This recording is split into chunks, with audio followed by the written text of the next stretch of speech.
Merhabalar, ben Şükrü. Peer2Peer'in bu bölümünde Mempool.space'ten bahsedeceğiz. Simon bizimle birlikte olacak.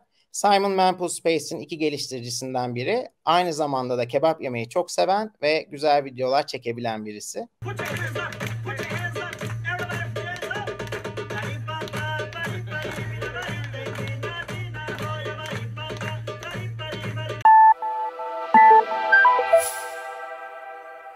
Hi Simon. Hello. Hi, so welcome to Peer2Peer. In this episode, we'll talk about Mempool.space.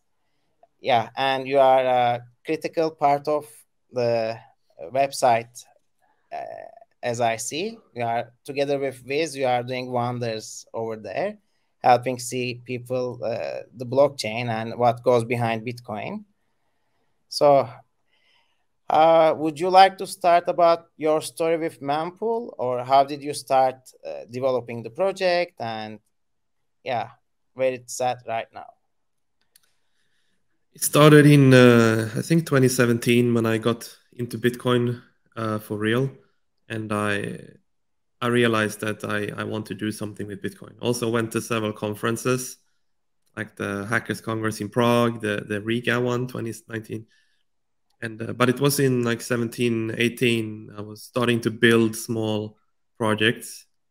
Mm-hmm. So it was, late 2018 when I started to understand how Bitcoin works, that when you make a transaction, the transaction is first stuck in a mempool and then it gets into the block. But I found this thing was very hard to follow, like what's happening with your transaction. So that's why I made a website originally, so you can track and follow where your transaction is. And was then, of course, called Mempool.space, or was it a different one? Yeah, it was called Mempool.space. Okay. You can see on Twitter there's some old screenshot of the very basic version. It was very basic. It was only tracking. And then in like half year later in 2019, we joined the project, and then we started to host it on real servers around the world, and we made it into a real block explorer, and then we had various people helping with the project. So now it's come together. So now it's a huge project, and we have all layers like the Bitcoin mainnet, testnet, signet. We have the Liquid network, liquid.network explorer. We have a BISC explorer, and we even now just released a Lightning explorer. So yeah, the project is growing with a lot of people working on it. Bitcoin and helping project evolve. So this is an open source project. Everybody could contribute and everybody could run their own version, as far as I know. And for this project, how much time do you spend a week on average?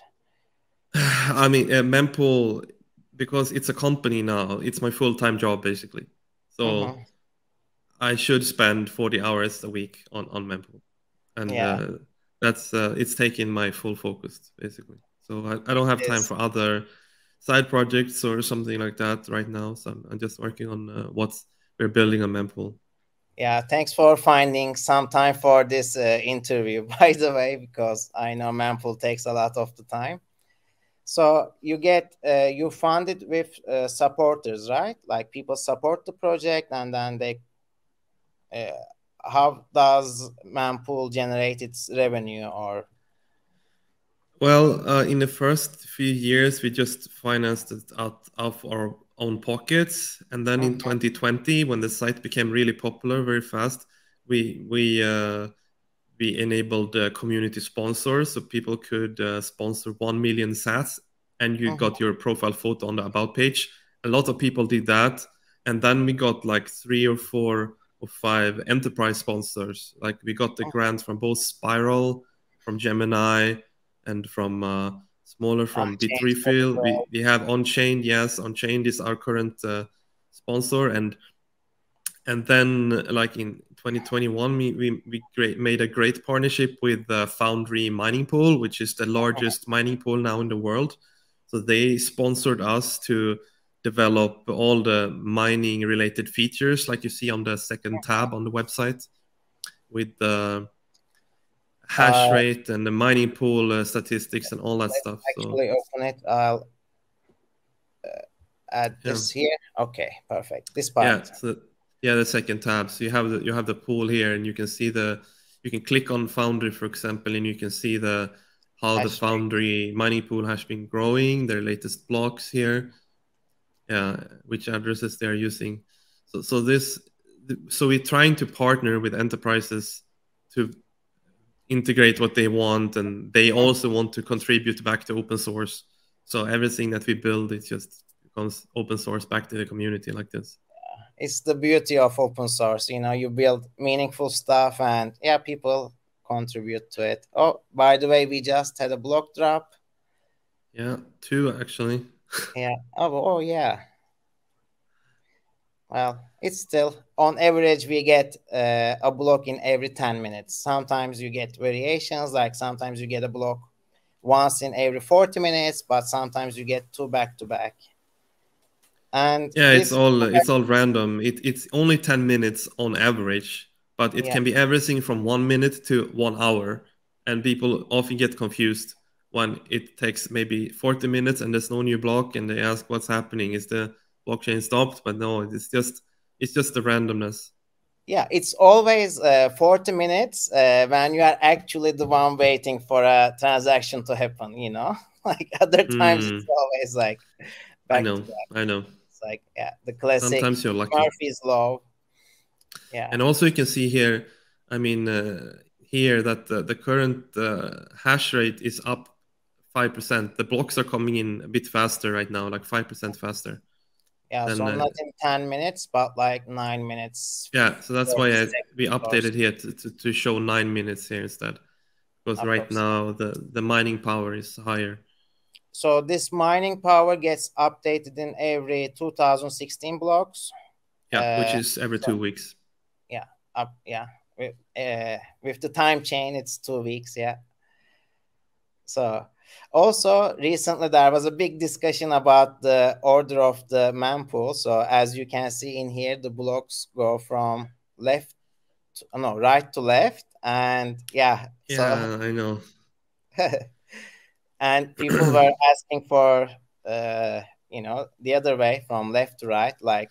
Yeah, for 3 years now, people have asked me, why is the blockchain on the wrong way? And as you can see here, we just added this button here today. Yeah. You can click here and it will flip around, and will. After 3 years, Simon, this looks so weird to me. I'm so not. I know. To me, I will not use it. I will continue to use this because with this design, most people will focus on the left here when they go to a website. And here's the mempool, which is the focus of the website. If you're tracking a transaction here, I'm tracking a transaction here. I can see my transaction is here in the mempool, for example. So you also integrated Bitfeed into your website. Yeah. Like, let's say I want to do a transaction using my signing device or wallet, whatever you call it, So what happens after I press send? After you sign it, you just have it locally on your computer. It's not public yet. You have to then broadcast it to the Bitcoin network. Okay, sign and then send to the peers. Yeah. So then it gets broadcasted to maybe one node, and then it gets copied and broadcasted and spread out to the whole network in the whole world from amongst all the nodes. And this takes a few seconds, but eventually you will reach a node that, like our node here, for example, on Mempool.space. So your transaction will end up here in this mempool queue here. Yeah. So, and then when you look up your transaction, I can click on a random transaction here that comes in. So it will look like this. You're checking your transaction. You can see where in the mempool it is. So this is the next block you can see of the mempool, and it's in the middle because the fee was like average. So it's you can actually see this arrow will signify like exactly where in the block your transaction is. If it's more expensive, if I pick a transaction that's very expensive, let's see, just pick some random 16. Yeah, that was very expensive. It's very fast here. Yeah, but if I take, I don't know, a lower... Yeah, the arrow actually show, and the arrow will move here as your if new transactions come in that are very high fee, your transaction will get pushed back to the next block in the queue. Yeah, and you can see here how the arrow actually moves back and forth when. Yeah, so it's further left right now because that fee was 1. Yeah. So I clicked on a transaction which has the lowest fee, 1 satoshi per byte, which is the lowest. And you see it. The arrow is here in the second block here. It will not come in the next block because there are higher fees. So also it says like the fees that are in the first block are between 1 satoshi Vbyte and 302 satoshis Vbyte. So there's a big range of difference there. And if you are sending your broadcasting your transaction at 12 sats Vbyte, you have a chance to be in the next block. Yeah, the 12 here is like the median, so you will be like in the middle here somewhere. It's usually a good way when you want to be in the next block, you pick 12 here, and it's usually also when you go to the front page and you see the suggested fee here, like the fastest high priority fee, it's also 12, just like on the block up here. Yeah, so this is also like a fee estimator to help you decide on what fee to send it with. This is, if you just want the basic quickly fee, you can just look here, the fastest fee if you are in a hurry, or low fee. You see you can put 1 sat actually. If you're not in a hurry, you don't have to pay as much. You can just pay the lowest, and if you wait, maybe it takes maybe 30-40 minutes, and then your transaction will probably be confirmed. Yeah, it depends. Like, we had these blocks back to back. If we had some situation like that, your transaction could be in the next block. So yeah, because you can see in the previous few blocks here, you can see that there are a few half empty blocks here. So there will probably be a few empty blocks coming up soon. So yeah, Mempool you don't have to overpay. So the website can help you. You can see exactly what fees are going on and how busy it is. You don't have to overpay your fees. Which is good. You don't have Mempool is not crazy at the moment. It's not overly full, and you can take your time. Yeah. So should we check Bitfeed for a little bit? Sure, if you want. It's also a different visualization. So we see the orange squares coming in. So each of them is a transaction. And I think the sizes represent the value of the transaction here. So the bigger they are, the more valuable they are. And the color is showing the time it's spent in the Mempool. So there's a new block that arrived. So yeah, I spent so much time not on the Bitfeed website, but there was this bitcoinrain.io. There are a lot of these different websites that visualize blocks coming in, transactions coming in and stuff, but we really try to make it very functional on Mempool.space, so it's very useful. So you can use it for your transaction. You can we partner with Mononaut, who made this Bitfeed live website, so we also have the same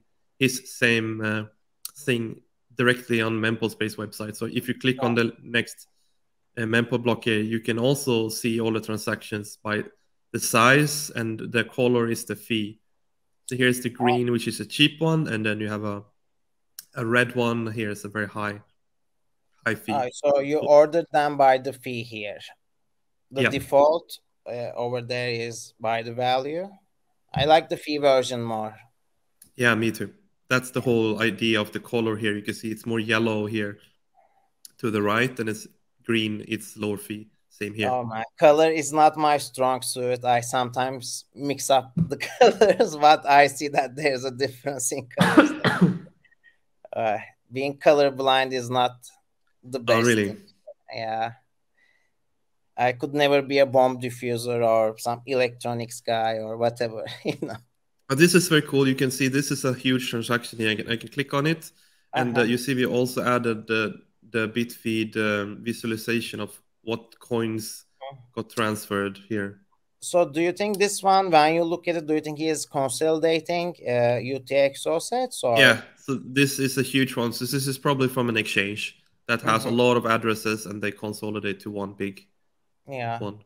Because when you have a lot of UTXO sets, you take so much space in the blockchain, and once the mempool is empty and the fees are small, it's suggested that you do a consolidation transaction. So yeah, which is cool. Yep. Yeah. So do you want to go around to the different parts of the mempool? Yeah. So the first tab here on the dashboard is everything that's in the about the mempool. You see the historical, the fee levels and the activity. You see how full it is, the fee estimations. Here's the difficulty adjustment for when it's going to adjust the difficulty again, because the mining power, if it goes up, the difficulty will adjust. So it always will try to be 10 minutes between the blocks. Yeah. So, and yeah. A question for you that I have, I personally am not sure about it. So the mempool is 300 megabytes. So no, it's 300 megabytes is only the default setting on most Bitcoin nodes. So you can change the setting if you want. Okay, I didn't know that. So my node, if it's set to 300 megabytes, will remove the.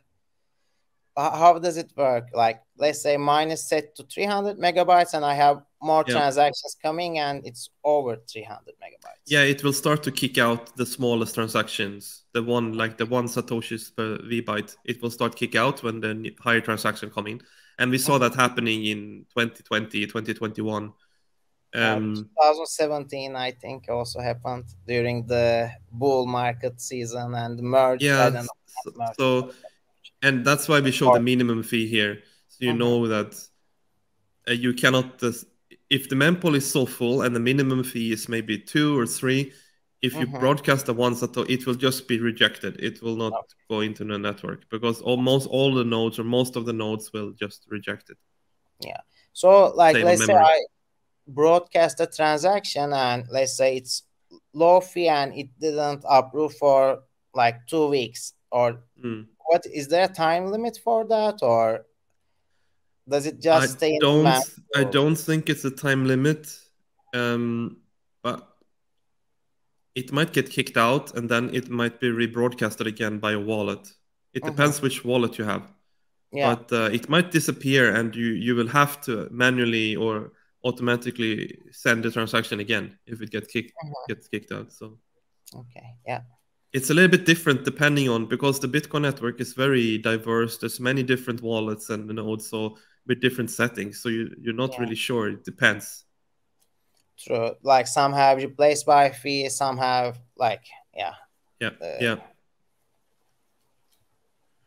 some miners maybe have a big mempool, so they will actually include your transaction when the fees go down again, and you don't have to do anything. But you don't know. Depends on what kind of settings the miner has. Yeah. So there's the miner tab that we talked about. Yeah, mining tab showing the current share of the mining pool share right now. The hash rate is quite interesting.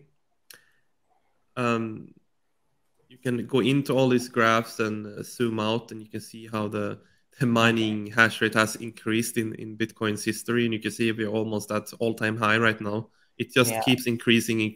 More and more miners are coming out to the market. And you wouldn't expect it to go like this much higher recently, because like electricity prices are a problem for a lot of places, and you know, Bitcoin prices are not like really it's kind of stable at the moment, but still miners are bullish. Yeah, it's often a lot of investments that happened during the half year ago that's starting to come into the market. That investments that already happened. And it takes time for them to start the mining process. I think so. Perfect visuals. Do you use we have a lot of different graphs here. Sorry? Do you use Figma for developing or? No. No, not really. That was a this random is a cool question. graph. You can see the reward in Bitcoin, how it goes down on every halving here.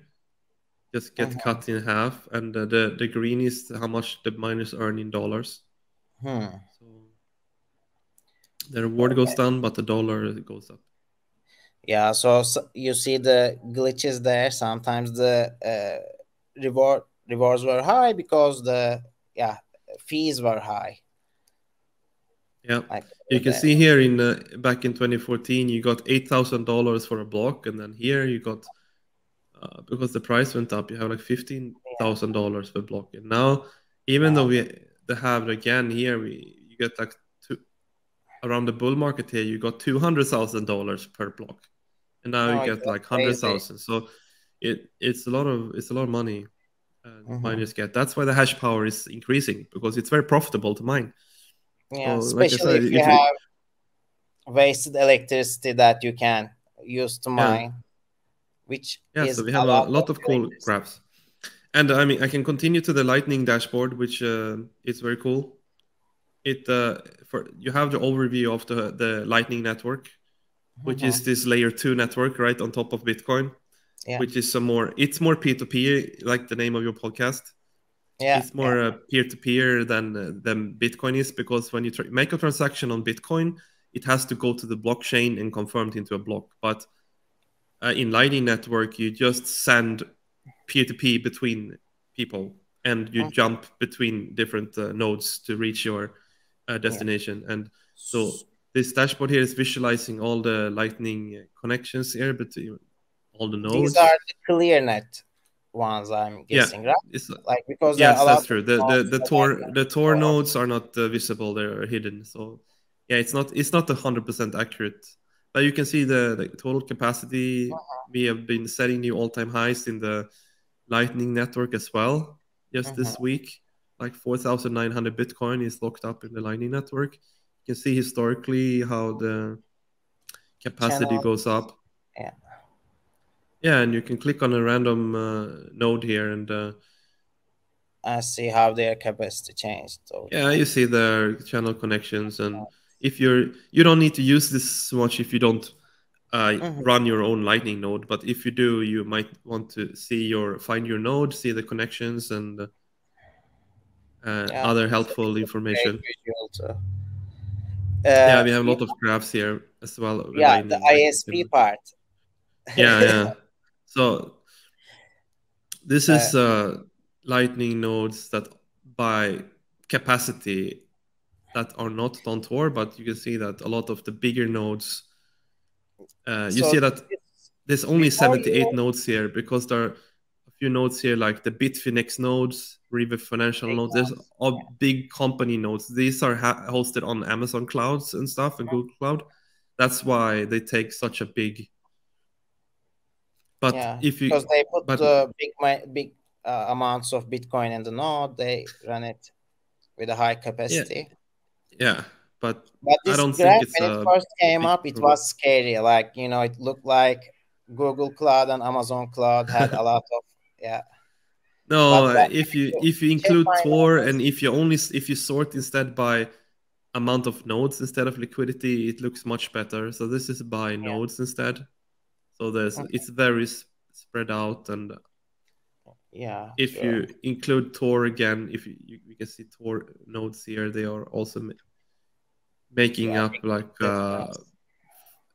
60% of all the Lightning nodes.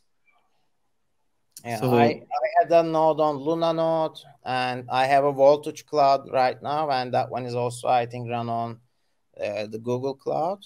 So, and I have a personal node. So, and then a lot of people are running their nodes behind a hidden proxy. They're running it at home, but then they use a tunnel to a data center in a Google Cloud. So it looks like it's on Google Cloud, but it's actually not. So that's a this difference. is what we're showing here is only what we see, but it's not 100% true. It's like an iceberg, you know. You see only a fraction of it. So yeah, but we will try to. We are working on improving how we can visualize like all this stuff more clearly, so it doesn't lead to misunderstandings. Perfect. And you also have API connections. Everything that you see here and everything here you can. We have a public API for. You just go to the documentation here, and you can. Go to the REST API, you say you want something to do with a mempool or a transaction or a block, you want a hash rate. Yeah, then we have a example code here for how you get the hash rate to your app or your website or something. If you're making a bot or whatever you want to use. Yeah, perfect. And you have like a real good documentation here. I thought I translated these, but they don't look really translated, not all of them. Oh, okay. Oh, actually, no, it's translated. The definition and the endpoints are there, and the rest is the code anyways. Okay, perfect. Yep. Good. I doubted myself for a second. But also, if you plan to use the API a lot, like fetch a lot of data, we always recommend people to run their own node instead. Instead of taking a lot of traffic from your server, from the public webs, from our server. And it's so easy to run it on your own setup. So like even with a Raspberry Pi, you can run it on and I can show you here if I drag this Firefox window here. So this is my local Mempool.space running from my Raspberry Pi. You see it's a little bit different, but it's mostly the same. We don't have Lightning yet here. We haven't released it for the devices here, but it will come. Yeah, like in the next update. Yeah, but you see, you have the same same features here. And you don't have the toggle button here as well. Maybe you'll just keep it that way. Yeah, the devices features on these devices they're a bit slow. They will come a few months after we make their official release, which is more well tested. Yeah. By the way, the video that Tikamoto did for you was also amazing. I'll just maybe put it in somewhere in the video here. So it was a real good one. Yeah. So this is Mempool.space. When you broadcast your transaction, it goes into the Mempool.space, not Mempool.space, into the Mempool, and then it gets slowly picked up by the miners, and hopefully, this cleared some, doubts for some people on how Bitcoin transactions happen. Yeah. Also, can you go like to a transaction list again? The upcoming transactions. I can. I have them all here. Yeah, like we can click on one. Yeah, I can take the most expensive one here. Yes, high time preference one. This one is too much overpaid, by the way. You don't need to do this. It's usually an exchange sending, they say, but who knows? Yeah, so there's also the properties. You could see that it's sent on a SegWit, address, no taproot, no replace by fee. Yeah, no replace by fee. It's yellow because it's some is SegWit, but not. Oh yeah, it's using the SegWit that. It's called SegWit compatible, but it's not the full SegWit one with a new address format. So we try to show here to make you realize if you make your transaction here, you can see if you see something red here, you maybe need to change your wallet or something. You might use some bad. Is it not compatible with the address that you are sending to, or? No, this is the SegWit addresses that start with the 3 instead of the BC one. Yeah. So that's why you get a yellow instead of a green. Okay. Oh, okay. Green is the native SegWit or whatever. Yeah. Yeah. Perfect. Exactly. And I have one more question that I was actually curious. What is the difference with Byte and Vbyte? Do you have any idea of that? Yeah. So you see here that there are 3 different ways of measuring a transaction and a block or something. You have the byte, you have virtual byte, and you have a weight unit. And before SegWit, it was only byte. But when after SegWit, to make a block size increase and the transactions are different, so you introduce this new weight thing. But in order to make something common between both legacy transactions and SegWit transaction, they created Vbytes. So you can use the same measurement for both transactions. So that's why compatible. Yeah, so it's compatible. That's why Vbytes is the default we show on the website. You see, it's when you use a wallet and you want to set a fee, you should set 1 satoshi per Vbyte. Because otherwise it would be different depending on if it's a SegWit or if a non-SegWit. Yeah. Okay. Perfect. That I'm happy to clear that out. Yeah, it's a little bit complicated, but it's all because SegWit wasn't changed to Bitcoin that has to be backwards compatible. So it was because it was a soft fork and not a hard fork. Yep. Yeah. Yep. Exactly. Perfect. I'm happy to learn about this. I looked for it, but I wasn't really sure why it was. Yeah. Good. Well, any more questions? You know everything? Well, more questions. Are you working on something exciting? Maybe. Always. Yeah.